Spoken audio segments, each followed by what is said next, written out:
Good evening, everyone. Is the state ready to proceed? Yes, Your Honor. Is the defendant ready to proceed? Yes, Your Honor. Sorry, it took me a little bit longer than anticipated, but there was a lot of information to consider. Let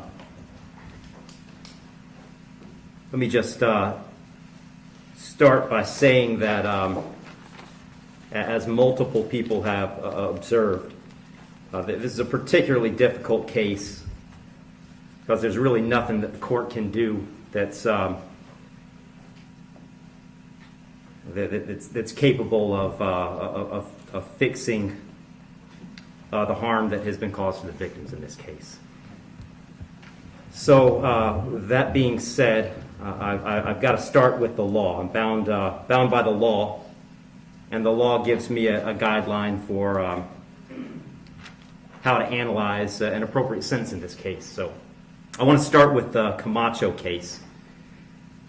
It's really the first thing I need to address is whether or not the court's going to depart from the minimum in this case, which is 222 months or approximately 18 and a half years in the Florida State Prison as a minimum.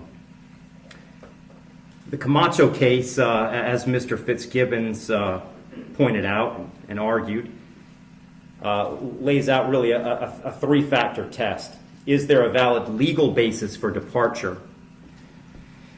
Is there competent substantial evidence that the facts support an application? Or do the facts apply to the departure basis that is being asserted? To both of those questions, I answer those yes. There is a valid legal basis for departure, and there is competent substantial evidence that would support a departure. And really, I'd find that as to all of the departure bases argued, with the exception of the disparity argument.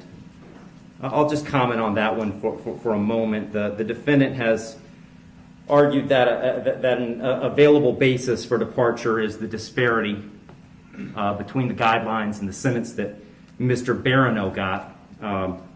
I don't agree with that. I agree that disparity could potentially be an available legal basis for departure. But in this case, I don't think it applies because I do think that there are important substantive differences between the facts as applied to Mr. Barano and the facts as applied to Mr. Herron. The state's put those on the record. I won't elaborate on it too much other than to say I think that the difference, the age of majority for Mr. Herron is one of those.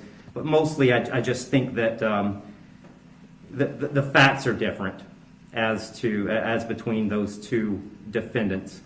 And so I don't believe that the facts in this case support that as a departure basis because I believe that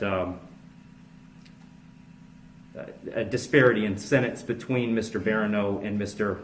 Herron is appropriate in this case. That brings me to the third question of should essentially the third factor under the Camacho case is should the trial court depart? And the court in this case is going to decline to depart. So I'm answering that question in the negative. The trial court in this case is not going to depart. And I don't reach that decision lightly. When evaluating an appropriate sentence, I will start with Florida Statute 921.002. It was pointed out several times the primary purpose of the criminal punishment code in Florida is to punish. And I've got to take into account the severity of the primary offense and the circumstances surrounding the primary offense. When I take into account circumstances and severity, a lot of what I'm taking into account really when I sentence is intent and harm.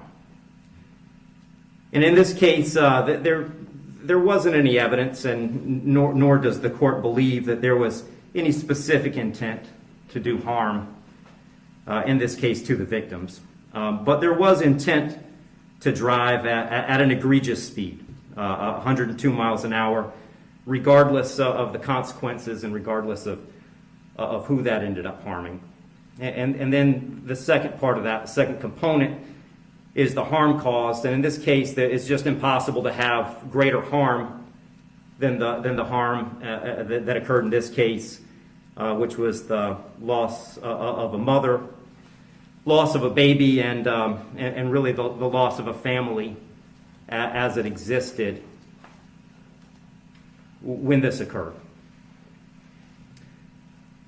I did consider, I also want to make a record, I did consider sentencing Mr. Herron as a youthful offender, but for the same reasons that I'm discussing, I didn't think sentencing him as a youthful offender was appropriate. I agree that youthful offender was something that the court could have done. I did consider it. I carefully considered it. But the court just found that due to the serious nature of these offenses, the extreme nature of the conduct, and again, the level of harm, that a youthful offender sentence was not appropriate. So given that the court is not departing, the guidelines call for a sentence of 18, essentially 18 and a half years at a minimum, and 30 years as a maximum. And the court doesn't find that either the minimum or the maximum is appropriate in this case. I've said it several times, that serious nature of the offense, egregious nature of the conduct, and mostly the harm that's been caused prevent me from putting this as a bottom of the guidelines minimum case.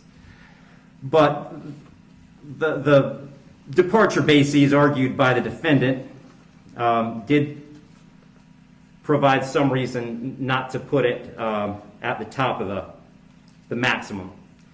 And specifically, the court did take into account that the defendant's 18, certainly responsible for his actions, and he's being held accountable for his actions.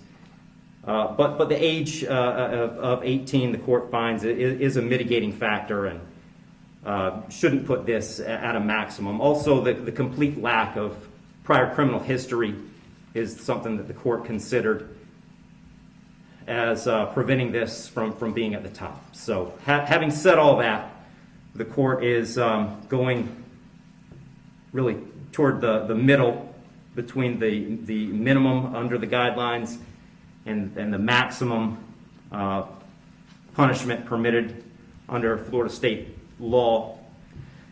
So on count one, vehicular homicide, the court's going to adjudicate the defendant guilty, sentence him to 9 years in Florida State Prison.